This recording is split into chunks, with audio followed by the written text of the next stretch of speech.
हरे कृष्णा। सभी भक्तों का हार्दिक स्वागत है। तो आज हम लोग कृष्ण सेवक का जो 12th चैप्टर है उसका अंतिम पार्ट हम लोग आज पढ़ेंगे।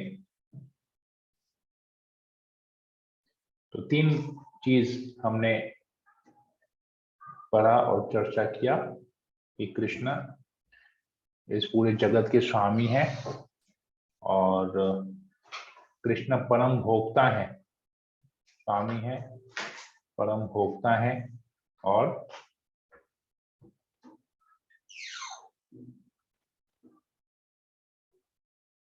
सबके सच्चे मित्र हैं, सुहृद हैं। तो ये 3 बातें जो जान जाएगा उसको, ये शांति सूत्र है, पीस फॉर्मूला, शांति का फॉर्मूला है कि अगर पूरे विश्व में अगर शांति चाहिए तो लोगों को ये बात समझनी पड़ेगी। यहाँ तक अभी हमने किया और इसके रिलेटेड जो भी प्रश्नोत्तर थे हमने उनको भी किया। तो अभी आज का जो चर्चा का विषय वो है श्रेष्ठ सामाजिक कार्य, जिसको हम लोग बोलते हैं, इंग्लिश में बोलते हैं the best activity which we can do to humanity.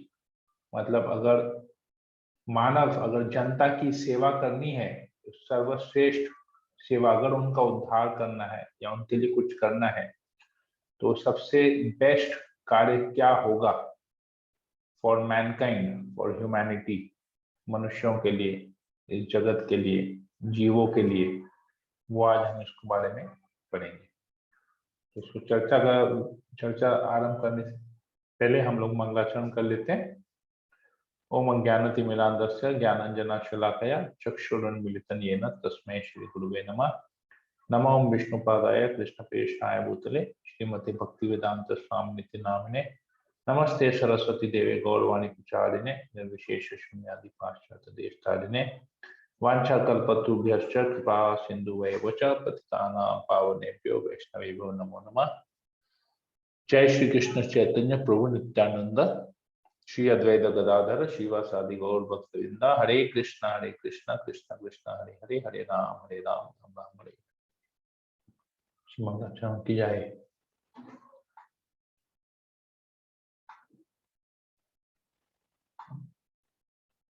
Okay, तो आप में से कोई इसको पढ़ लेगा? हरे कृष्णा प्रभु जी। हरे कृष्णा। कृष्ण आप पढ़ लीजिए।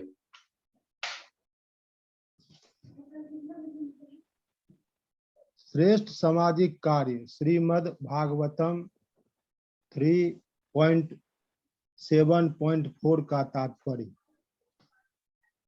जब तक मनुष्य यह सोचता रहता है कि वह भौतिक लाभ उठा सकता है, तब तक वह बद्ध जीवन में बना ही रहता है। किंतु जो ही उसे चेत होता है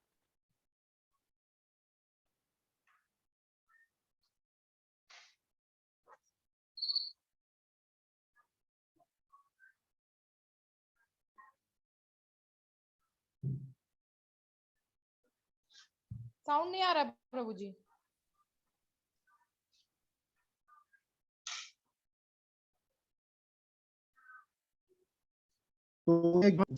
तारम यज्ञ तपसाम, और तीनों लोकों का स्वामी है, सर्वलोक महेश्वरम। वही समस्त जीवात्माओं का असली सखा है। किंतु हम भगवान पर समस्त स्वामित्व भोग तथा समस्त जीवों के सखा होने का भार न छोड़कर अपने को ही स्वामी, भोक्ता तथा सखा मानते हैं। हम यह सोचकर कल्याणकारी कार्य करते हैं कि हम मानव समाज के सखा हैं। कोई अपने को भले ही उत्तम राष्ट्रीय कार्यकर्ता, जनता तथा देश का श्रेष्ठतम मित्र कह ले, किंतु वह किसी का श्रेष्ठतम मित्र नहीं हो सकता। एकमात्र मित्र तो श्री कृष्ण हैं। हमें चाहिए कि हम बद्ध जीव की चेतना को इस स्तर तक उठा दें कि वह यह समझने लगे कि कृष्ण उसका वास्तविक मित्र है। यदि वह कृष्ण से मित्रता स्थापित करता है तो उसे कोई कभी धोखा नहीं दे सकता और उसे यह सारी वांछित सहायता मिलती रहेगी। यह बद्ध जीव में इस चेतना को उत्पन्न करना सबसे बड़ी सेवा है। अपने को अन्य जीवात्मा का महान मित्र बताना कोई सेवा नहीं है। मित्रता की शक्ति सीमित है। यद्यपि मनुष्य अपने को मित्र घोषित करता है, किंतु वह अनंत काल तक मित्र नहीं बना रह सकता। जीवात्माएं अनंत हैं और हमारे साधन सीमित हैं। अतः हम सामान्य लोगों को लाभ नहीं पहुंचा सकते। सामान्य लोगों की श्रेष्ठतम सेवा यही है कि हम उनमें कृष्ण भक्ति उत्पन्न करें, जिससे वे जान सकें कि कृष्ण ही परम भोक्ता, परम कर्ता तथा परम मित्र है। तब प्रकृति के ऊपर अधिकार करने का मोहक सपना भंग हो जाएगा। प्रश्न 8, सबसे श्रेष्ठ सामाजिक कार्य क्या है जो कि हम कर सकते हैं, वजह बताएं। प्रश्न 9, हम भोग करने की प्रवृत्ति, स्वामित्व की प्रवृत्ति तथा कृष्ण की जगह स्वयं को सबका परम मित्र मानने की प्रवृत्ति को कैसे दूर कर सकते हैं। हरे कृष्णा प्रभु जी। हरे कृष्णा मुकेश प्रभु, बहुत बहुत धन्यवाद पढ़ने के लिए। तो यहाँ पर 2 प्रश्न आए हैं। सबसे श्रेष्ठ सामाजिक कार्य क्या है जो कि हम कर सकते हैं और उसका वजह बताएं। तो हम सबसे सर्वश्रेष्ठ सामाजिक कार्य क्या कर सकते हैं और क्यों करना चाहिए हमको, तो आप में से कोई इसका उत्तर देगा?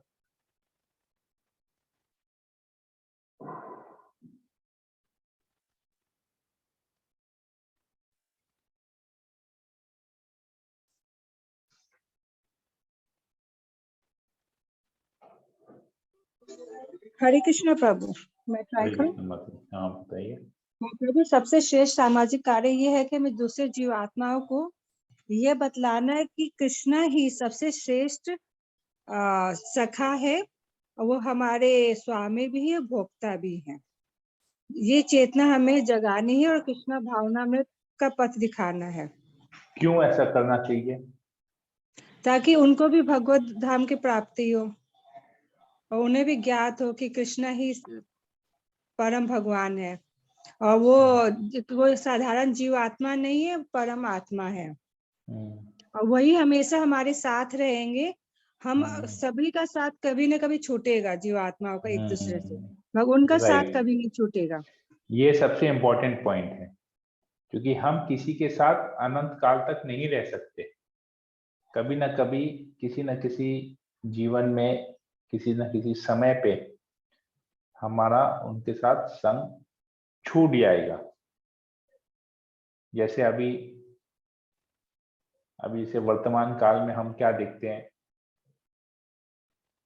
कि जैसे मेरे परिवार में ले लीजिए, अभी मेरे परिवार में हम लोग 3 भाई हैं, परंतु एक भाई हमारा बाहर रहता है, तो हमारा उससे संग अलग हो गया। हम लोग जब तक वो क्लास 12 में था तब तक 18 साल तक साथ में रहे।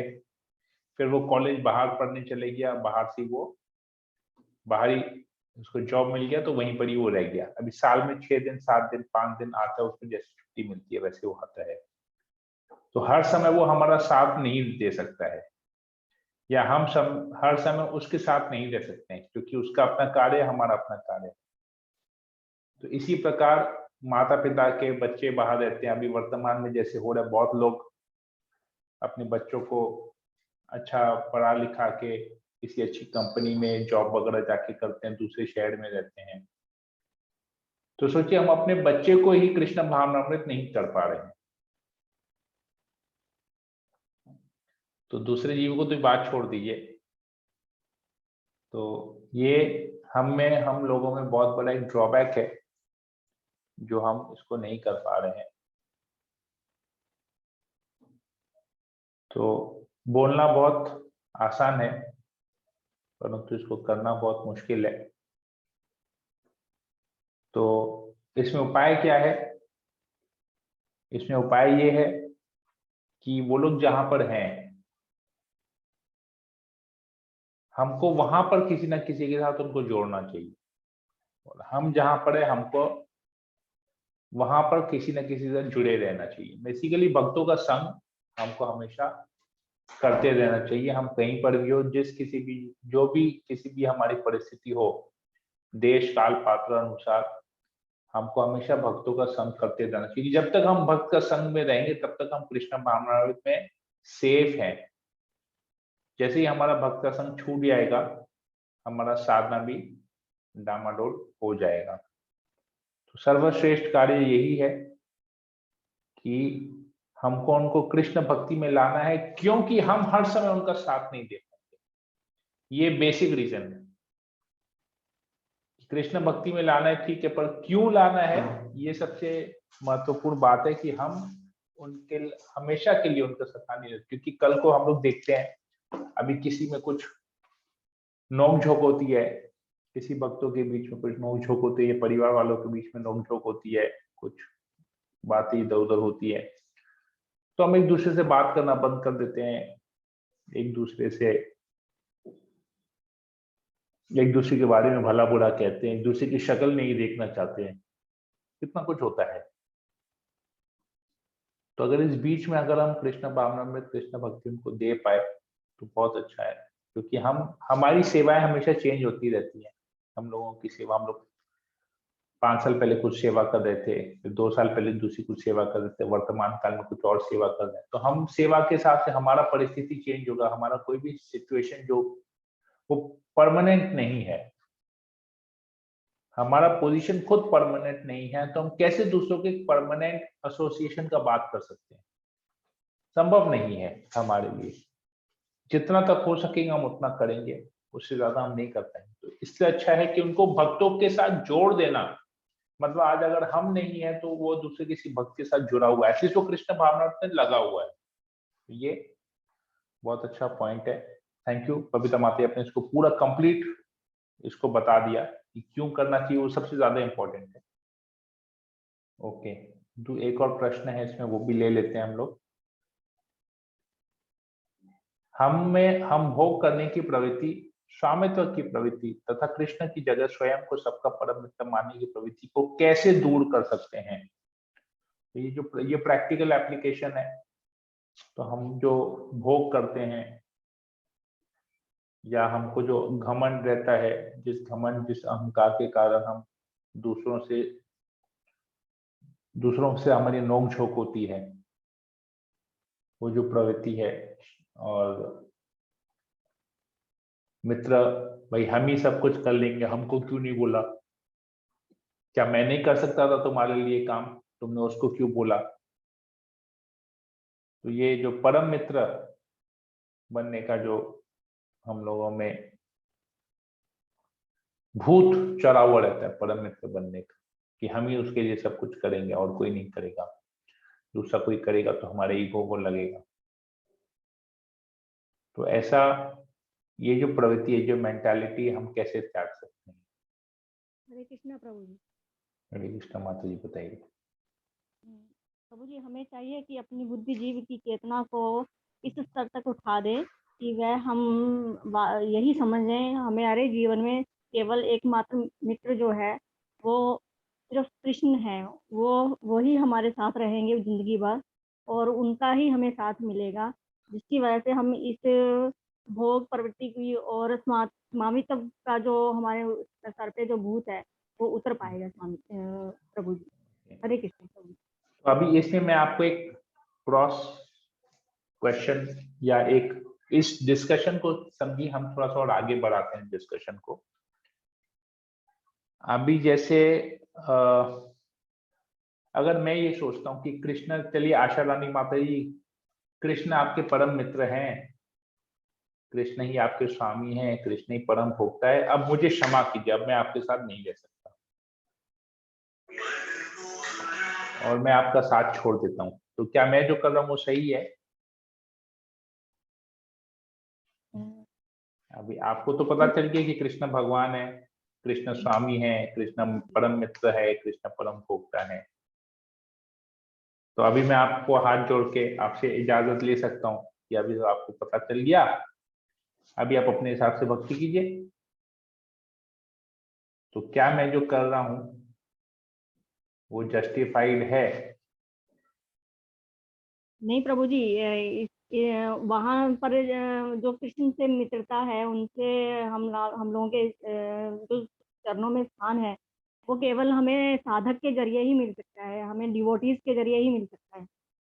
Okay, right, very good. मैं यही सुनना चाहता था कि कृष्ण को परम भोक्ता, परम मित्र, स्वामी मानना तो ठीक है, लेकिन साथ ही साथ हमको सबको मिल के करना है ये कार्य, अकेले नहीं करना है। फिलॉसफी जो मिला है, मिल के सब लोगों ने फिलॉसफी लिया, तो एप्लीकेशन भी सबको मिल के ही करना है। किसी का संग छोड़ना नहीं है, किसी को त्यागना नहीं है। हाँ, अगला अगर छोड़ देता है वो अलग बात है, परंतु वो किसी भी कारण से वो छोड़ सकता है हमारा संग, उस जगह चेंज हो सकता है, टाइमिंग चेंज हो सकता है, एनवायरनमेंट चेंज हो सकता है, कुछ भी हो सकता है। परंतु हमको अपने यहाँ से प्रयास करना चाहिए कि हमारी वजह से कोई नहीं छोड़ के जाए या हम किसी को नहीं छोड़ें। हमको हमेशा ये ध्यान रखना चाहिए, क्योंकि अगर हमको लगता है कि बहुत साल भक्ति करने के बाद अगर अभी हमको लगता है कि हम सीनियर बन गए और हमको किसी का जरूरत नहीं है, तो ये मत भूलिए कि हमसे भी कोई सीनियर है। तो हमको जैसे गाइडेंस चाहिए होता है हमेशा अपने आध्यात्मिक जीवन में, अपनी साधक, क्योंकि हम लोग एक साधक का जीवन बिता रहे हैं, अभी हम लोग शुद्ध भक्त नहीं है, हम लोग साधक है। तो जैसे साधक को एक गाइड की जरूरत होती है, एक गुरु की जरूरत होती है, हम चाहे किसी भी लेवल पे हों, उसी प्रकार जो हम चाहे 10 साल 15 साल 20 साल हो जाए हमको भक्ति में, परंतु तुम साधक हैं, तो जो अभी 5 साल हुआ है हमको उसको भी नहीं छोड़ना है। ऐसा नहीं सोचना है कि अभी वो भी बड़ा हो गया, अब जरूरत नहीं है, या उस 5 साल को छोड़ बोल, ये नहीं सोचना है कि अब हमको उसको छोड़ देना चाहिए। हमको उल्टे, जैसे हम भक्ति में ज्यादा आगे बढ़ते हैं, जितना ज्यादा समय हम बिताते हैं भक्ति में, जितने ज्यादा साल हम बिताते हैं भक्ति में, हमारा दूसरे भक्तों के प्रति, हमसे जो जूनियर है या हमसे जो हमारे जो एक ही लेवल के जो हैं, हमको उनके प्रति ना केयर, उनके प्रति हमारा केयरिंग नेचर जो है वो और अच्छा हो जाता है, और ज्यादा हम करुणा में बन जाते हैं, हम और ज्यादा टेक केयर करने चाहते हैं, टेक केयर करने का हमारी इच्छा होती है वैसे, क्योंकि हमको और ज्यादा ज्ञान मिलता है। हम भक्ति में जितना ज्यादा, पता, अगर हमको अपना भक्ति का प्रोग्रेस चेक करना है तो हमारा चेक यहीं पर होगा कि हम दूसरे भक्तों के साथ हमारे मन में उनके प्रति कैसा भाव है, चाहे वो हमसे जूनियर हो, चाहे हमारे एक लेवल के हो, चाहे हमसे सीनियर हो। अगर हमारे मन में उनके प्रति अभी भी कोई द्वेष है, कोई ईर्ष्या है, या कोई नेग्लिजेंस है, या चाहते हैं छोड़ो यार, माथे नहीं लगाना है, उसको जो चाहिए करे, तो ये हमको थोड़ा सा फिर चेक करना पड़ेगा कि हम भक्ति में, इससे हम चेक कर सकते हैं कि हम भक्ति में कितने आगे बढ़ रहे हैं। वो अगर हमको जानबूझ के छोड़ के जाता है तो वो उसकी इच्छा है, परंतु हमको अपने लेवल पे हमेशा इसको कंट्रोल करना चाहिए। ठीक है, अगर उसने अपना रास्ता चुना है तो ठीक है, अगर वो हमारा एक साथ, उसको लगता है कि नहीं हम इस रास्ते से ये गली पकड़ेंगे तो हमारा जल्दी हो जाएगा, ये रास्ता से हमको टाइम लगेगा, प्रभु जी के साथ टाइम लगेगा, इस प्रभु को पकड़ेंगे तो हमारा जल्दी हो जाएगा, तो ठीक है, वो सबका पर्सनल चॉइस है, सबको इंडिपेंडेंस दिया हुआ है, वो लोग अपने साथ वो किन किन भक्तों का संग करना चाहते हैं, सबको ओपन यहाँ आजादी है, कोई किसी का बाउंडेशन नहीं है यहाँ पर, कोई किसी से भी आध्यात्मिक जीवन में विशेषकर कोई किसी से भी गाइडेंस ले सकता है। भले वो मंदिर में 25 साल हो गया उसको भक्ति किए हुए, लेकिन वो मंदिर में भले पोचा लगा रहा हो, उसने आज तक कोई व्यास आसन में बैठ के भागवतम क्लास नहीं दिया है, लेकिन अगर वो दीक्षित है, इनिशिएटेड डिवोटी है, और वो उसकी बहुत अच्छी साधना है, उसकी सेवा भाव बहुत अच्छा, उसकी सेवा भी बहुत अच्छी, हम उसको भी अपना स्पिरिचुअल गाइड बना सकते हैं, हम उनके अंडर में भी अपना रिपोर्टिंग कर सकते हैं। पर शर्त वो भक्त होना चाहिए और उसकी साधना बहुत अच्छी होनी चाहिए। हमको देख के उससे इंस्पिरेशन मिलता हो, जिस व्यक्ति को देख के, जिस व्यक्ति की सेवा देख के, जिस भक्त की सेवा देख के, जिस भक्त के सेवा भाव को देख के हमको अगर प्रेरणा मिलती है, हमको इंस्पिरेशन मिलता है, तो हम उसको अपना स्पिरिचुअल गाइड बना सकते हैं, अपना काउंसलर बना सकते हैं, कर सकते हैं। ये पर्सनल है सबका, हर व्यक्ति का इंस्पिरेशन कोई भी हो सकता है, कोई भी भक्त हो सकता है। इस्कॉन तो एक बहुत बड़ी संस्था है, हजारों की संख्या में, लाखों की संख्या में यहाँ पर भक्त हैं, तो कोई किसी को भी चुन सकता है अपने गाइडेंस के लिए, जिससे वो रेडी, जिससे जिससे उसका दिल मिलता हो, जिससे वो अपना हृदय खोल के बता सकता हो। तो ये है, तो ये बहुत इंपॉर्टेंट पॉइंट है यहाँ पर कि हमको सबका परम मित्र मानने की प्रवृत्ति को त्यागना है। कैसे त्याग करना है? अपने आप को निम्न समझना है और उसको भगवान की सेवा में लगाना है, अपनी सेवा में नहीं लगाना है, भगवान की सेवा में लगाना है। अगर अपनी सेवा में लगाएंगे तो जैसे लगेगा कि हम ही उसके स्वामी हैं और हम उससे सेवा ले रहे हैं, तो ये स्वामित्व की प्रवृत्ति रहेगी। और अगर वो किसी और के पास कुछ के लिए जाता है तो ठीक है, उसका अगर उसे दिल लगता है तो ठीक है, भले वो वहां पर जाए, हमसे नहीं लगता कि ठीक है, पर बोल के करना चाहिए। अगर हमको, जैसे ये दोनों तरफ है, अगर हमको लगता है, जैसे अगर आप लोगों में से किसी को लगता है कि नहीं हमको सूर्यवंशी प्रभु का लेक्चर समझ में नहीं आता है, हम किसी और के अंडर में जाएंगे, आप जा सकते हैं, परंतु वैष्णव एटिकेट, वैष्णव सदाचार ये कहता है कि आप सूर्यवंशी प्रभु को इन्फॉर्म कर लीजिए कि प्रभु जी हम जो है अभी हम इस पर्टिकुलर डिवोटी से हम ज्यादा प्रेरणा मिल रही है, हमको लगता है कि, मुझे लगता है कि इस पर्टिकुलर डिवोटी के अंदर में अगर मैं शिक्षा लूंगा तो मेरा प्रगति अच्छा होगा, मुझे उनका समझ में आ रहा है, आपका थोड़ा सा डिफिकल्ट हो रहा है, उनका ज्यादा समझ में आ रहा है, तो ठीक है आप जा सकते हैं, पर इन्फॉर्म करके जाना, बोलना, ये वैष्णव सदाचार में आता है। अगर बिगड़ बताए गए और किसी दूसरे तीसरे आदमी से कुछ, क्योंकि अगर आपने नहीं कहा तो दूसरा कोई आदमी आके अगर मुझे बोलेगा तो मुझे मानना पड़ेगा। एक छोटा सा उदाहरण से मैं आपको समझाता हूं। अभी जैसे मान लीजिए मैं भोजन करता हूं, ठीक है, मैं प्रसाद लेता हूं, तो मैं प्रसाद ग्रहण का मंत्र बोल के प्रसाद को एक्सेप्ट करता हूं। अभी एक डिवोटी को पता है, मान लीजिए एक नॉन डिवोटी आता है और नॉन डिवोटी मेरे इस कार्य को देखता है, बाहर को कोई व्यक्ति आता है, वो मेरे इस कार्य को देखता है और मुझे बोलता है, और वो मुझे खाली देखता है कि मैं हाथ जोड़ रहा हूं, कुछ मंत्रोच्चारण कर रहा हूं और फिर उस भोजन को ले रहा हूं। अब उसको तो पता नहीं कि प्रसाद है कि क्या है, मैं भक्त हूं, क्या हूं, मैं क्या कर रहा हूं, उसको कुछ पता नहीं है। तो वो क्या करेगा, वो जाके, वो हो सकता है वो बोले, किसी हम में से कोई जान पहचान वाला उसको जाके बोले, अरे देखा देखा मैंने ना इस सुरेश को देखा, वो क्या कर रहा था, वो लगता है ना वो जो खाना जो खा रहा था ना, उस खाना को ना उसने पाप की कमाई से लिया होगा, इसलिए क्या कर रहा होगा, वो हाथ जोड़ रहा होगा, भगवान से माफी मांग रहा होगा कि ये मैंने दूसरे किसी को चोरी किया है, किसी का जेब काटा है, या किसी को धोखा देके जो पैसा कमाया उससे मैं ये खाना खा रहा हूं, तो भगवान प्लीज मुझे माफ कर देना। तो ये बोल सकता है, बोल सकता है कि नहीं बोल सकता है ये बात, क्योंकि उसको पता नहीं है, वो तो अनजान है। अब वो जाके किसी तीसरे व्यक्ति को बोलेगा तो तीसरा व्यक्ति सोचे, अच्छा सुरेश ऐसा लड़का है क्या, दिखता तो भक्त है, तिलक लगाता है, कंठी पहनता है, पर ऐसा करता है, नहीं नहीं नहीं नहीं नहीं, तो क्या होगा, उसके मन में एक मेरे प्रति कुछ एक शंका रह जाएगी। अब हो सकता है वो आके मेरे से क्लियर करे चाहे नहीं करे, हो सकता है। जैसे अभी हम लोग अगर फॉर एग्जाम्पल इसको थोड़ा सा क्लियर करने की, मैं कुछ नाम लेता हूं, आप लोग इसको दूसरे किसी सेंस में मत लीजिएगा। मान लीजिए आज आशा रानी माता जी ने मुझे ऐसा देखा, वो बोले अरे, अब उसने क्या किया, उसने जाके लीलावती मोहिनी माता जी को बोला कि अगर तुमको पता है मैंने सुरेश को देखा, सूर्यवंशी प्रभु को देखा, वो ना हाथ जोड़ के कुछ मंत्रोच्चार करके खा रहे थे, तो मुझे लगता है कि वो पाप की कमाई होगी, किसी को धोखा दिया होगा और वो भगवान से माफी मांग रहा होगा और उसके बाद वो खाना खा रहा होगा, अपने अपने किए का प्रायश्चित, अपने गलत कार्य का प्रायश्चित करके खाना खा रहा होगा।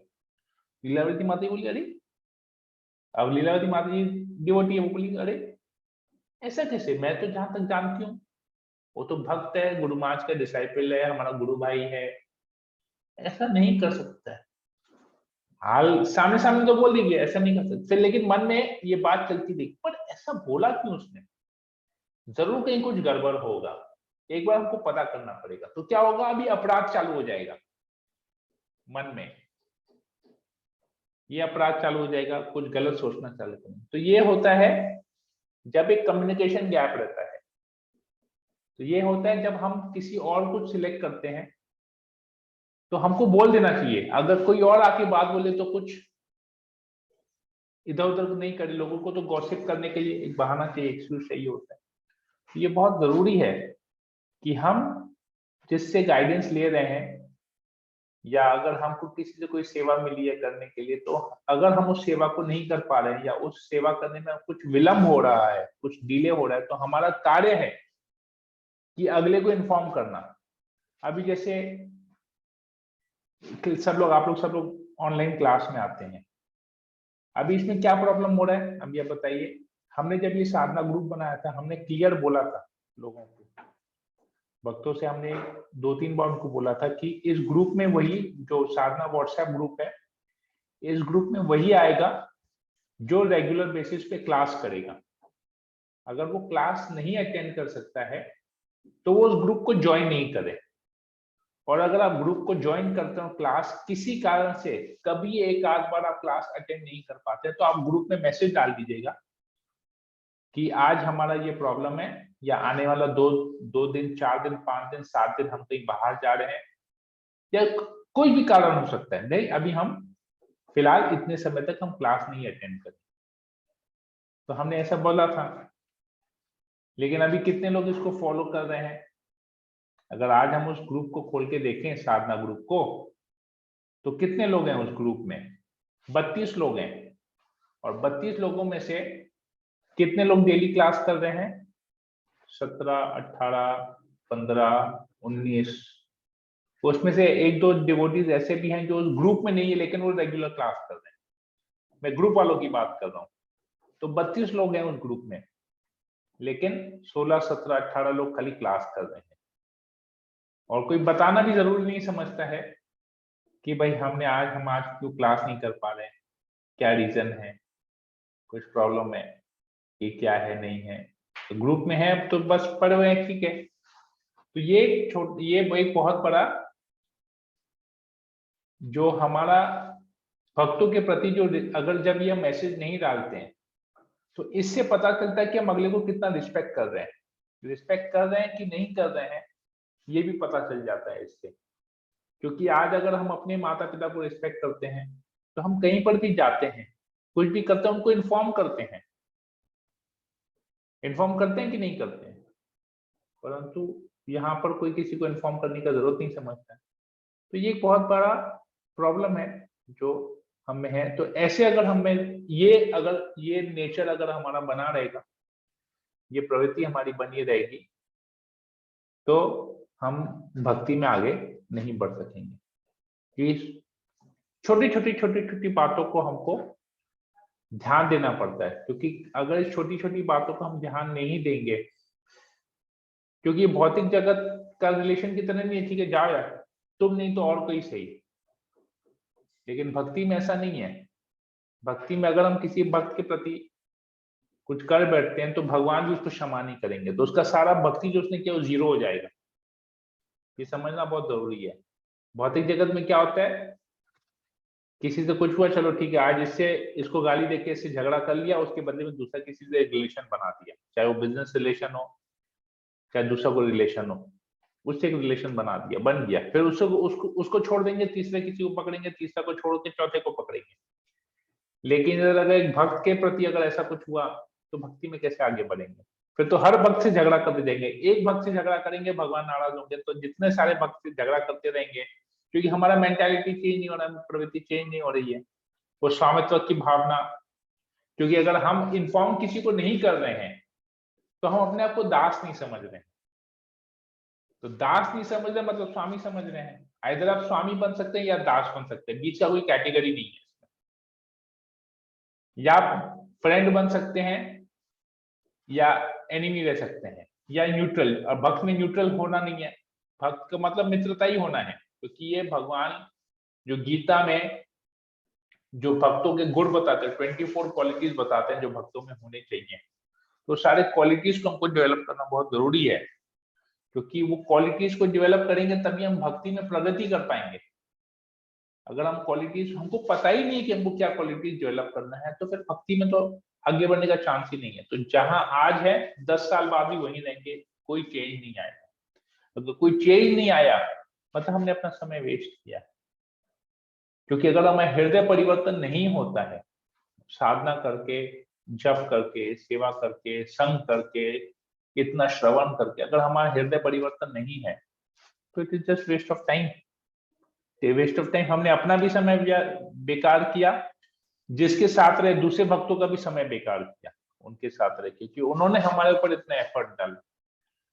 तो अगर हमको अपने गुरु का सम्मान रखना चाहिए, या हम जिससे शिक्षा ले रहे हैं, जिसके गाइडेंस में अगर हमको उनका सम्मान रखना है, तो हमको उनसे वैसा डीलिंग करना पड़ेगा। जैसे बीच में मैं एक और उदाहरण देता हूँ। एक व्यक्ति है,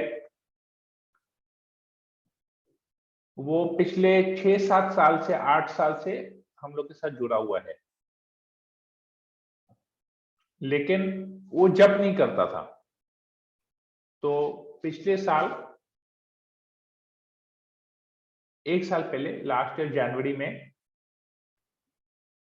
वो मुझसे मिला मायापुर में। कलकत्ते का है पर वो मेरे से मायापुर में मिला, तो मेरे साथ ही वापस आ रहा था। तो उसने मुझे बोला वो किसी दूसरे सीनियर डिवोटी के अंडर में भक्ति वृक्ष करता है, हमारे ग्रुप में ही है, किसी दूसरे लीडर के अंडर में, और बहुत सीनियर डिवोटी के अंडर में वो भक्ति वृक्ष करता है।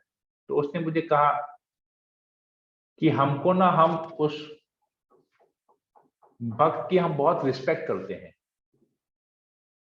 और हमने कहा आप उसकी रिस्पेक्ट नहीं करते हैं। बोले नहीं प्रभु, हम उनके बहुत रिस्पेक्ट करते हैं, हम जब उनको देखते हैं हम उनको दंडवत प्रणाम करते हैं, हम उनका कथा बहुत, हम उनका हर क्लास अटेंड करते हैं, हम सब कुछ करते हैं, वो जैसा बोलती है हम वैसा जीवन व्यतीत करते हैं। हम बोले आप माला कितना जप करते हैं? बोले नहीं हम माला नहीं जप करते। हम बोले बस बात खत्म हो गया। वो भक्त आपको हर क्लास में बोल रहे हैं आप माला जप करो, पिछले 8 साल से, 5 साल, 6 साल, 7 साल से आपको बोल रहे हैं माला जप करो। 1 माला, 2 माला, 4 माला, 8 माला, 12 माला, 16 माला आप करो, पर आज अब तक आप जप नहीं कर रहे हैं। तो आपने रिस्पेक्ट कैसे दिया उसको? रिस्पेक्ट देना मतलब आप उसकी बात मानना। अगर आप उसको जाके बोलेंगे हरे कृष्णा प्रभु जी, हरे कृष्णा माता जी, मैं आपकी बहुत इज्जत करता हूं पर मैं आपकी बात नहीं मानूंगा, तो ये होगा क्या? अगर आपका कोई परिचित, आपका कोई रिश्तेदार आके आपको बोलता है, मान लीजिए आपसे छोटा कोई आपका रिस्पेक्ट करता है, आपके आके आके चरण छूता है और आप उसको आशीर्वाद देते हैं, तो आपको लगता है उसने मुझे रिस्पेक्ट दिया, और वो आके वहीं पर आसपास बैठ जाते हैं और आप उसको बोलते हैं अरे बेटा एक काम करो ना, एक गिलास पानी लेके आओ। बोला नहीं मैं आपकी बात नहीं मानूंगा, मुझे आपका काम नहीं करना। तो क्या हुआ? क्या वो रिस्पेक्ट हुआ? आके आपका चरण छुआ, आपको आशीर्वाद दिया उसने, या जो भी आपको एक रिस्पेक्ट दिया, लेकिन आपकी बात नहीं माना, तो रिस्पेक्ट हुआ? नहीं हुआ। ये सेम चीज है कि हम उसकी बात सुन रहे हैं, श्रवण कर रहे हैं, हम उसको रिस्पेक्ट दे रहे हैं, लेकिन उसकी बात नहीं मान रहे। तो अगर बात नहीं मानते हैं तो उसको रिस्पेक्ट नहीं कहते हैं। तो ये बाहरी रिस्पेक्ट हुआ, हम उसके शरीर को रिस्पेक्ट दे रहे हैं, उसकी वाणी को रिस्पेक्ट नहीं दे रहे, शरीर को दे रहे हैं। क्यों? क्योंकि हाँ ये तिलकधारी है, कंठीधारी है, वो रखा हुआ है, शिखा रखा हुआ है, वैष्णव ड्रेस पहनता है, तो हम उसके शरीर को, उसके फॉर्म को, उसके अपीयरेंस को हम रिस्पेक्ट दे रहे हैं, उसकी वाणी को रिस्पेक्ट नहीं दे रहे हैं। ये बहुत जरूरी है भक्ति में, जीवन में वाणी को रिस्पेक्ट देना बहुत जरूरी है, क्योंकि हम तो आदेश ले रहे हैं। आज अगर हम किसी भक्त की वाणी को नहीं स्वीकार कर पा रहे हैं, तो भगवान की वाणी को गीता में कैसे स्वीकार करेंगे? अगर भगवान की वाणी को स्वीकार नहीं करेंगे, मतलब हम भगवान के प्रति शरणागत नहीं हुए हैं, हम में स्वामित्व भाव अभी भी है, हम मित्र नहीं है, न हम किसी के मित्र बन ही नहीं पा रहे हैं। क्योंकि मित्रता का मतलब क्या है? एक दूसरे की बात मानना, कोऑपरेट करना, एक दूसरे के साथ कोऑपरेट करना, अपने मन की बात बताना, एक दूसरे के साथ समय बिताने में अच्छा लगना। तो हम इधर जप नहीं कर रहे हैं, कृष्ण का संग नहीं कर रहे हैं, जप नहीं कर रहे हैं। तो जब हम कृष्ण का संग, हमको जप अच्छा नहीं लग रहा है, मतलब हमको कृष्ण का संग अच्छा नहीं लग रहा है, तो हम कैसे कृष्ण से मित्रता कर पाएंगे? अगर हम अपने सीनियर डिवोटी से, जिससे गाइडेंस ले रहे हैं, हम उसका कथा, उसका कहा हुआ बात को श्रवण कर रहे हैं, लेकिन उसको अप्लाई नहीं कर रहे हैं, तो हम कैसे उससे मित्रता कर पाएंगे? हम अपना हृदय खोल नहीं पाएंगे उनके सामने। इससे बहुत सारी बातें हैं। तो और वो हमको बोल रहा है और हम बात नहीं मान रहे, मतलब उसको भोक्ता नहीं बना है, हम खुद ही भोक्ता बन रहे हैं। वो बोल रहा है भोग लगा के खाओ, हम बोल रहे नहीं, हम भोग लगा के नहीं खाएंगे, हम तो ऐसे ही खाएंगे। तो भोक्ता अपने आप को मान रहे हैं, भगवान को भोक्ता नहीं मान रहे हैं। भोग तो भगवान को लगाना है ना, तो भगवान को भोग नहीं खिला के खुद भोग कर रहे हैं। तो ऐसे व्यक्ति हैं, हम लोग देखते हैं अपने जीवन में। मैं तो बहुत लोगों के साथ ऐसे आया हूँ, अभी भी प्रैक्टिकली भी, ग्रुप में भी बहुत सारे हैं। क्योंकि मैं हमेशा ओपन बात करता हूँ, मैं कभी किसी बात को छुपा के या दूसरे तरीके से मुझे बोलना नहीं आता है। तो ये मैं जनरल बात करता हूँ सबकी, जो मैं पर्सनल, मैंने अपने एक्सपीरियंस से कुछ शेयर किया। तो ये बहुत जरूरी है लोगों के साथ। ये जो प्रवृत्ति त्यागनी जो है ना, ये प्रवृत्ति त्यागना है हमको।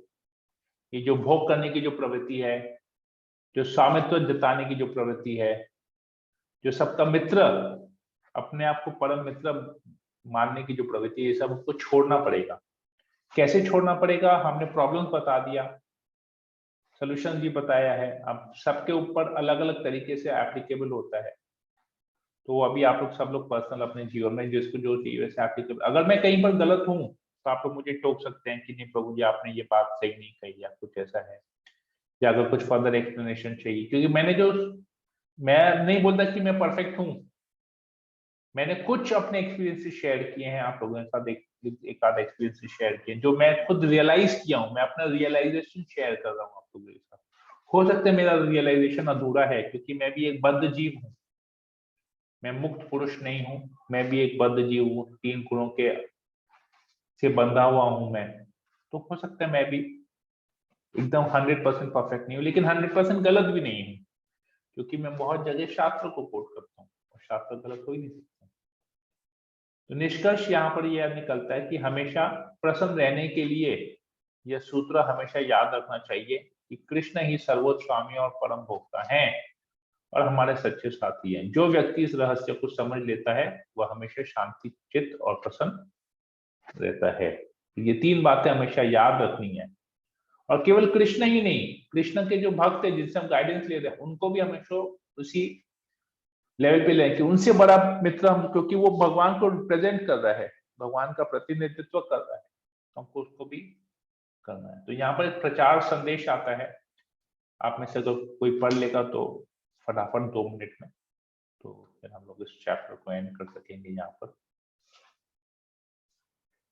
ओके, कोई पढ़ लेगा प्रचार संदेश?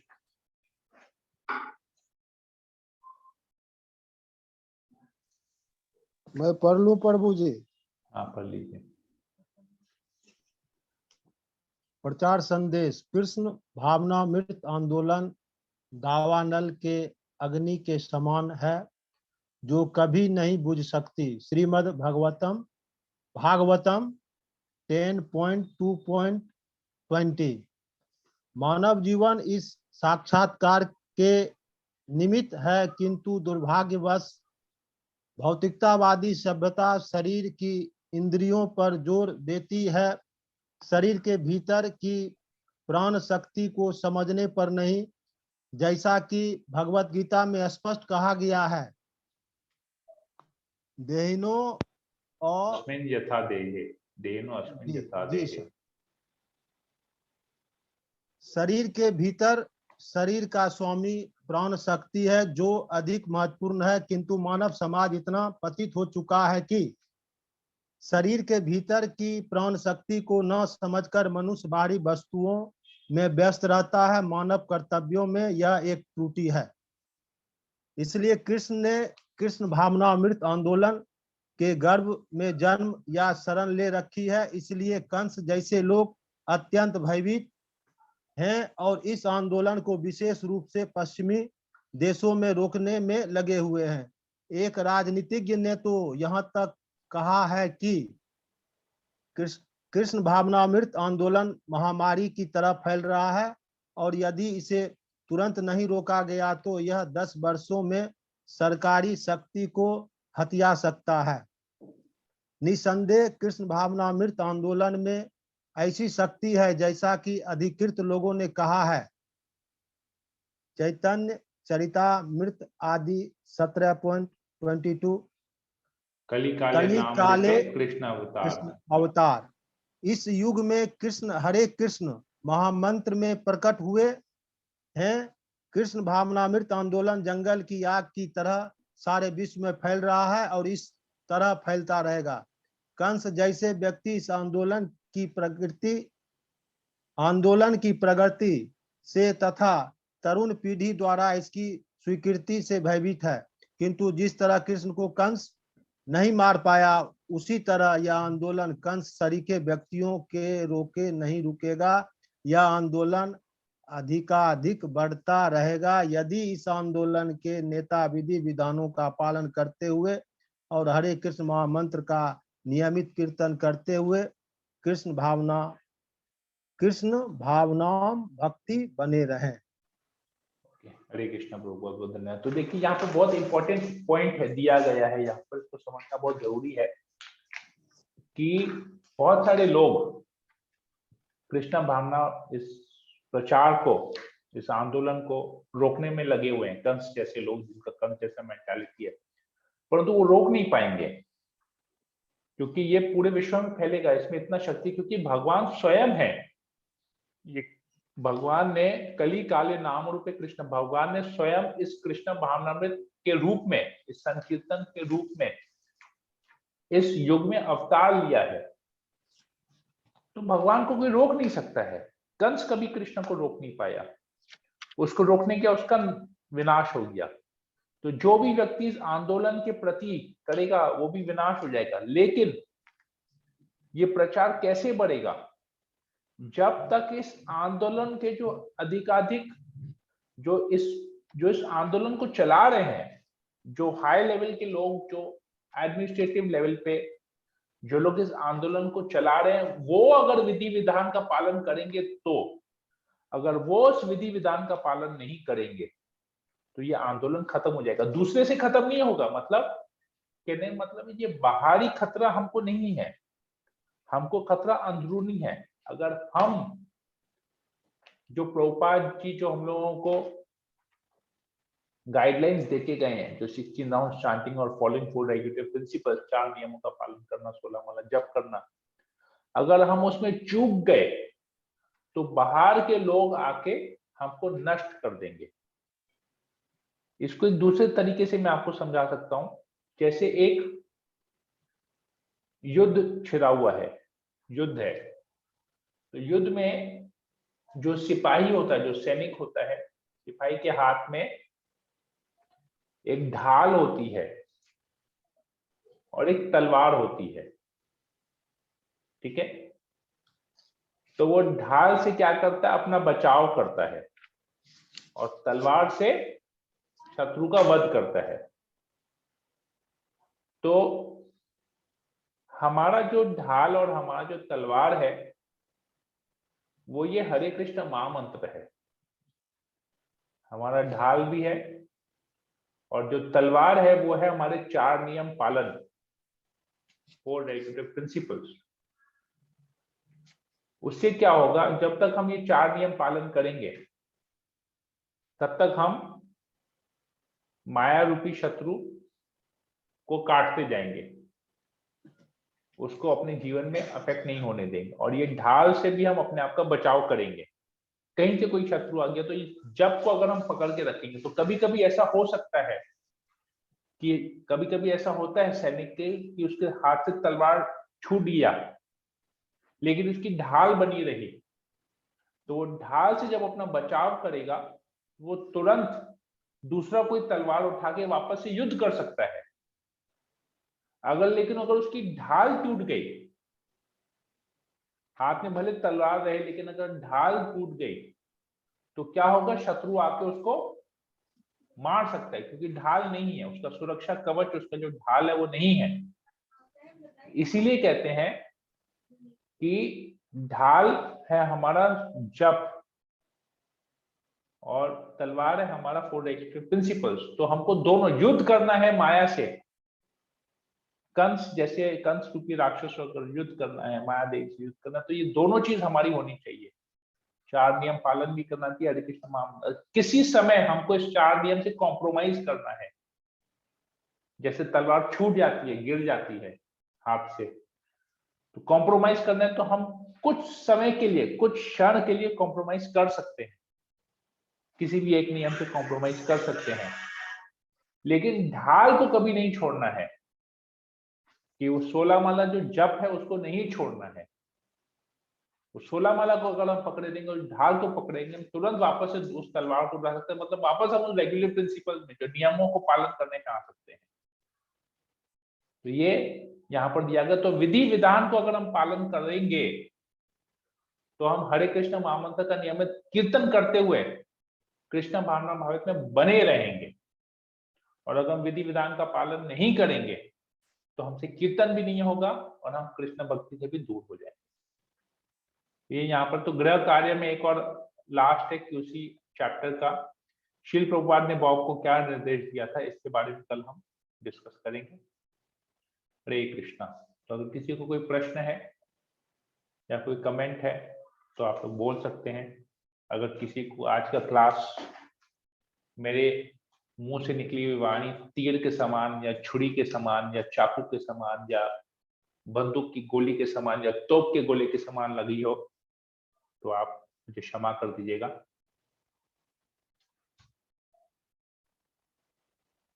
ओके, क्या बात है, सब लोग चुप चुप हैं, लगता है सब लोग बुरा माने आज। हरे कृष्णा प्रभु जी, दंडवत प्रणाम। आपने जो क्लास में जो भी बातें बोले हैं बिल्कुल सत्य बात बोले हैं प्रभु जी।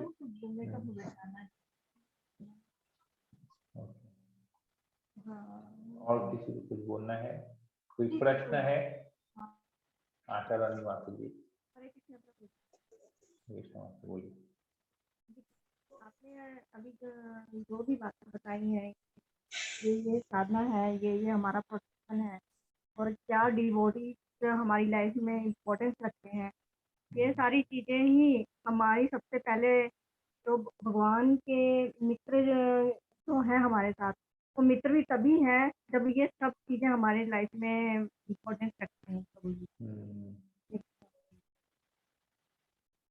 राइट, एकदम सही आपने इसको समझा है माता जी, बहुत सही, बहुत सटीक आपने इसको समझा है। ओके, नीता गुप्ता माता जी, आपको कुछ बोलना था?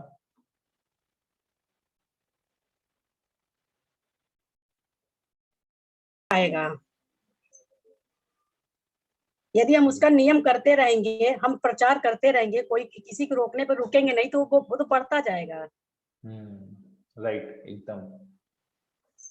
लेकिन प्रचार तभी बढ़ेगा जब साधना अच्छी होगी, साधना ठीक नहीं होगी तो प्रचार भी ठीक नहीं होगा। ये हमेशा ध्यान रखना पड़ेगा। अगर आपका प्रचार सक्सेस नहीं हो रहा है, सफलता नहीं मिल रही है प्रचार में, मतलब आपकी साधना ठीक नहीं है, साधना में कमी है। तो ये बात हमेशा ध्यान में रखना पड़ेगा आपको। एकदम प्रभु। हरे कृष्ण प्रभु। हरे कृष्ण प्रभु। हम कुछ बोले? हाँ माता जी बोलिए ना, आपका ही क्लास है। बोल रहे हमारा शुरू से सेवा कर सिद्धांत रहे हैं था। हाँ, हमारा शुरू से सिद्धांत था कि हम एक हो कुरु नंदना, हम किसी के दूसरे के पास जाना ही नहीं है मेरे को। हम प्रभु के, हम लोग के शिक्षा गुरु इतना अच्छा मिले हैं, मेरे को उनका ही सुनना, हमको ज्यादा किसी का सुनते भी नहीं है प्रभु, अब किसी के पास हमको जाना भी नहीं है। मेरा एक ही है कुरु नंदना और दूसरा कोई है नहीं। हम ज्यादा कभी किसी का सुने ही नहीं प्रभु, हमको किसी के ज्यादा गाइडेंस पे जाना भी नहीं है। जो रास्ता दिखा रहे हैं आप लोग के संग में है और वो कर रहे हैं, ज्यादा हमको तो कुछ चाहिए भी नहीं। जो है उसी को हम पालन 2-3 कर, दिन के उसी लिए को पालन करे ना, तो वही बहुत, पालन सतोगुण का कार्य होता है। वही छोड़ना और जोड़ना रजोगुण और तमोगुण में आता है, तमोगुण हाँ, रजोगुण, हाँ, लेकिन हाँ। पालन करके रखना सतोगुण का कार्य है। तो किसी बिल्कुल, एक बिल्कुल। व्यक्ति के गाइडेंस में बने रहना 8 तारीख से वो सबसे बड़ा कार्य है। 8 तारीख से लेकर, सुनिए 8 तारीख से लेके 11 तारीख तक मैं क्लास में, मैं गुवाहाटी जा रही हूँ प्रभु। ठीक है, आपने नहीं मुझे रहेगा, बता मैं दिया पहले था से ही भाई। आपको बोलूँ। ठीक है, आप ग्रुप में भी डाल दीजिएगा, एक मैसेज डाल दीजिएगा तो क्या अच्छा, कंट्रोल रहेगा। ओके, ठीक, हरि बोल। हरे कृष्णा प्रभु जी। हरे कृष्णा। माता जी बोलिए। प्रभु जी, आपने बताया था कि भोपाल में भी इस्कॉन मंदिर है, कि हमने देखा तो नहीं है कभी, लेकिन सब वृंदावन में इस्कॉन मंदिर कहते हैं हम। मैं भोपाल का आपको एड्रेस भेज सकता हूँ, मेरे पास है वहाँ का एड्रेस। जी जी जी। वैसे एक पार्टिकुलर ऐसा कि वहाँ कुछ दर्शन करने जाते हैं या फिर किसी पार्टिकुलर पर्सन से मिलना भी रहता है या फिर कुछ नहीं, आप जाइए वहाँ पर, आराम से अपना दर्शन कीजिए, कोई दिक्कत नहीं। मैं आपको एड्रेस भेज देता हूँ वहाँ का। आप तभी मैंने आपको कहा था आपके घर से 16-17 किलोमीटर दूर है। जी जी। तो मैंने उसको चेक किया था, आपके घर से इतना डिस्टेंस पे है, और वहाँ पर विग्रह बहुत सुंदर है। मुझे पता नहीं था, तो मैंने जब वहाँ का देखा तो वहाँ के विग्रह भी बहुत सुंदर है। ISKCON Bhopal, okay, ISKCON Bhopal, Hare Krishna land, Raisen road, near NRI college, Patel Nagar, ये एड्रेस है वहाँ का, पटेल नगर में है। तो आपको पता नहीं, मुझे पता नहीं आपको वहाँ के बारे में कितना ज्यादा क्या पता है नहीं है। बाहर वाले एरिया में है, रायसेन रोड पे पड़ता है वो। हाँ, रायसेन रोड में है, Raisen road near NRI college. हाँ, वो रायसेन जो है वो अलग स्टेट आ जाता है। आउटर में पड़ रहा होगा, आउटर में। जहाँ आउटर में क्या है, वो जमीन प्रॉपर्टी वहां पर बहुत सस्ती मिलती है, और बड़ा एक साथ जितना चाहिए बड़ा जमीन मिल जाता है। तो इस्कॉन का ये है कि एक ही बार में ले लो, बहुत बड़ा ले लो, तो क्या फ्यूचर में डेवलप करते रहेंगे, क्योंकि शहर में लेने से क्या है, फिर जमीन जल्दी से मिलती नहीं है, एक्सपेंशन में दिक्कत होता है। हाँ, मोस्टली वहाँ सारी यूनिवर्सिटी, कॉलेज और ये सब चीजें ही है। ठीक है, तो वहाँ पर सस्ते में मिला होगा, अच्छा है। वहाँ पर सुंदर विग्रह भी है, वहाँ पर ज्यादा बड़े नहीं है, छोटे हैं, पर ठीक है, अच्छे हैं वहाँ के विग्रह भी। ओके, ठीक है, तो ये मैं आपको लोकेशन बता दिया, एड्रेस बता दिया कि वहाँ पर ये यहाँ पर है, पर्टिकुलर आप देख सकते हैं। ओके, वहाँ पर प्रसादम हॉल बहुत बड़ा है, मंदिर भी साफ सुथरा, छोटा है पर पास साफ सुथरा मंदिर है, और विग्रह भी छोटे छोटे हैं, पर सारा फेस्टिवल जैसे होता है, पुष्प फ्लावर फेस्टिवल, झूलन फेस्टिवल, और ये सारे फेस्टिवल सेलिब्रेट होते हैं।